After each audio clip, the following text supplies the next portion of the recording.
passing to a teammate in a game.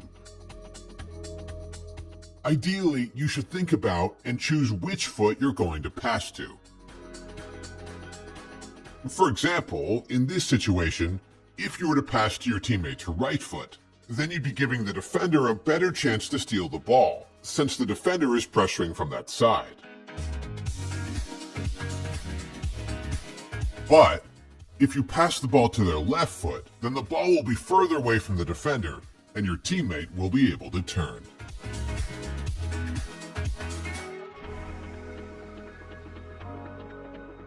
Pass the ball in front of your teammate. This one is pretty simple.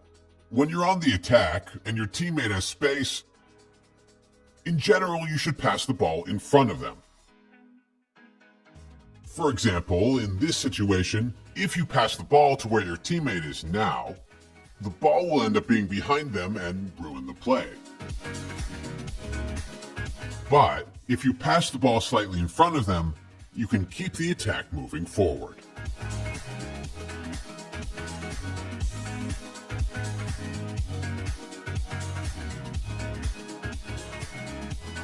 Pass to feet. Of course, you shouldn't always pass the ball in front. Sometimes you need to pass the ball directly to your teammate's feet.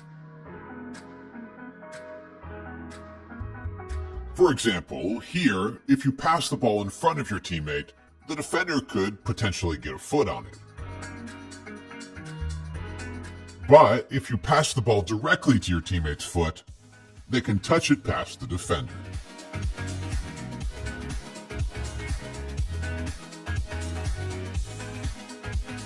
Pass with the outside of your foot.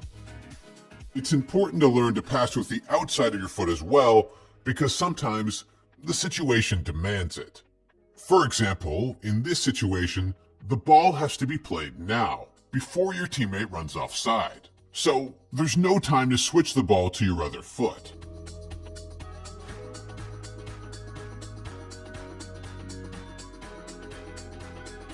But if you use the outside of your foot, you can play that pass instantly.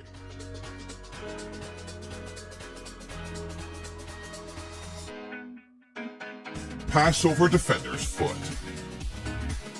Sometimes, to get a ball to a teammate, it's necessary to pass it slightly in the air.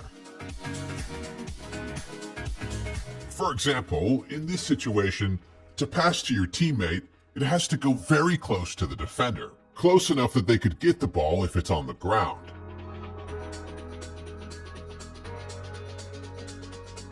But if you pass the ball slightly off the ground, you can get the ball past the defender even if they stretch out a leg.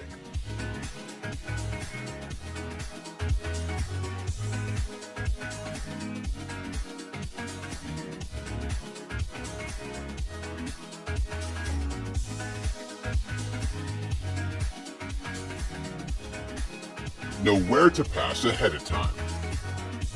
Perhaps the best way to become a better passer is to always be looking around and to know where you can pass ahead of time. Take this situation for example. Here, the attacker doesn't know where his passing options are, so he controls the ball even though he's under pressure from the defender.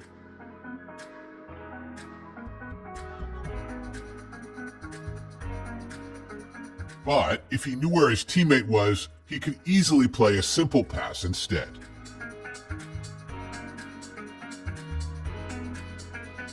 Practice with your weak foot. You're not always going to have the ball on your strong foot when you need to pass. So that's why it's essential that your weak foot is, at the very least, strong enough to play a basic, accurate pass. And if you're a beginner, the only way to make that happen is repetition, where you practice your basic passing technique with your weak foot over and over and over again. Master basic pass technique. This one is pretty simple. To be a great passer, you must first master the basic pass technique, where you use the inside of your foot. Point your plant foot toward your target